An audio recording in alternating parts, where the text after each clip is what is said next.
you come up with I think is an iconic magazine cover with Melo and his son. How did that come about? Yeah, so it was it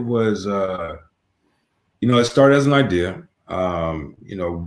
Working with Slam, one of the things that was cool enough is that they understand that, the voice that they have, they understand that the power that they have, and they understand the platform that they have. You know what I'm saying? And so the idea was brought up to create an issue in which honored the struggle of the African American through the lens of the basketball player, right? Through the lens of sport, because one thing that you can track, obviously you have the things that our predecessors went through, but you also in running a parallel path was the like the journey of the athlete through this whole piece, right?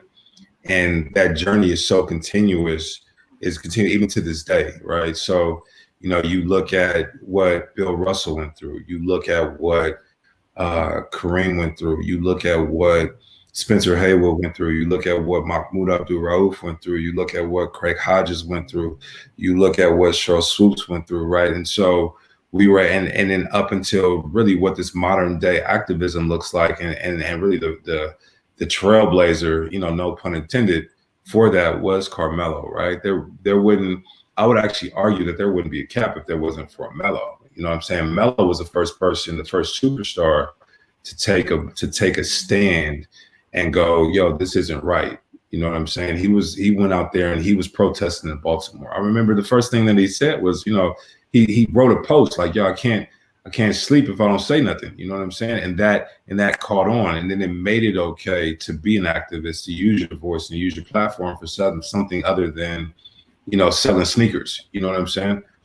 Selling brands or whatnot. And he made it to start to do change. So when when that moment came up, we decided that Melo, this would not be right if we didn't have the current really trailblazer. I'm gonna say that again because that's what he did, leading the way for this magazine. And so we rapped with Melo, reached out to him, worked to be able to kind of lock this down. Rondé was a big help with this. Rondé Garrett, Asani Swan was very big in bringing this to life. And Melo was like, "Yo, I'll do it, but I want to have, I want to be the editor. I want to have creative control of the story that is told." And we worked hand in hand from a creative aspect, from a storytelling aspect, from a layout aspect, to be able to bring this thing to life.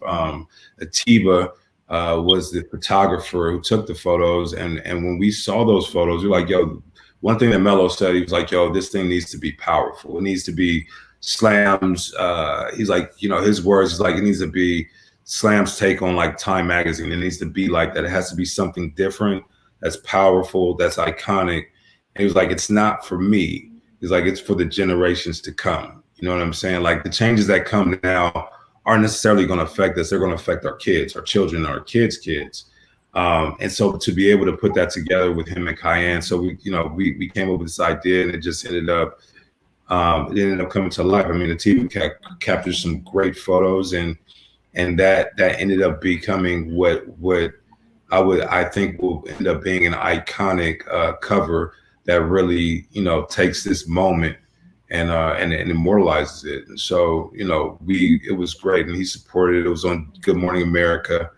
One of the dopest things I think was that all the proceeds from the magazine and from the merch went to the Social Change Fund, which is the fund that he, CP, and D Wade started, with the help of obviously Carmen, Asani, in partnership, not the help, in partnership and concert with Asani, Lisa, and Carmen, three of the most amazing women in sports.